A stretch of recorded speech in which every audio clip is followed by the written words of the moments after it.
Pa-feedback po ma'am kung kumusta po yung pagpapatrade nyo po sa amin. Ano po yung experience nyo? Kinabahan po ba kayo?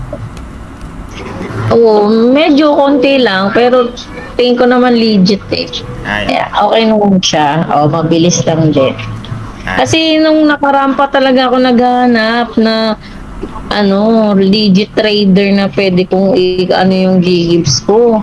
paano nyo po Kasi kami ang dami nahanap? ko rin nababalitaan yung mga nai-scam, ganun, kaya natatakot din ako. Okay po. Kasi yung nagtingin-tingin ako sa YouTube kung sino yung pwede kong maanuhan na legit trader.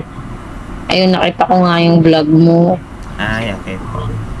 Oo, kasi sabi ko may video call. So, maganda kasi makakausap ko yung yung magiging trader. Okay po. Okay. Kahapon may experience po kami na nakasimangot siya sa buong transaksyon namin kasi natatakot siya. Tapos, nirecord pa talaga niya yung video call namin. Nakita ko sa kanyang nirecord. Pero okay lang yon, no problem. So ma'am, ano po yung masasabi niyo sa mga future customer po namin? Yung alin po? Ano po yung masasabi niyo sa mga future customer po namin na magpapatrade? Base po sa inyong experience po. Legit yung yung trading services ninyo. Ayun, katawag dito.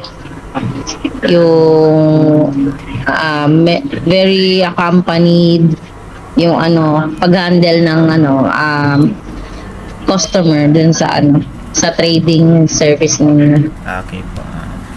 Maraming salamat ma'am. I-post ko po ito ma'am. Okay lang po. Sige, na lang yung mukha ko pa pwedeng pa-blur. Okay lang ma'am. Maganda naman. Kasi laki ng eye bags ko.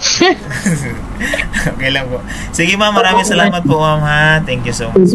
Thank you. Okay guys, another successful transaction na naman po. Maraming salamat madam sa tiwala nyo po. At sa mga magpapatrade po ng G-Gibbs into GCash, huwag po kayong magdalawang isip dahil dito po ay legit na legit mga kaangas ko. At maraming salamat po. God bless everyone. At huwag po nyong kalimutang mag-PM kay Jimson Condrilon, Jimson Quadrilon, o kaya naman Condrilon Manzano Jimson, o kaya dito doon sa ating Facebook page na Buhay ni Boy Angas. Pwede rin po kayong mag-PM sa aking asawa, Aprilin Tunyakaw Condrilon, at kay Ma'am Jen Rose Sinsonable. So yan, ang daming i-PM. So mag-ingat po, lalong-lalo na po sa mga scammer. Maraming salamat uli ma'am sa feedback mo. God bless you and thank you.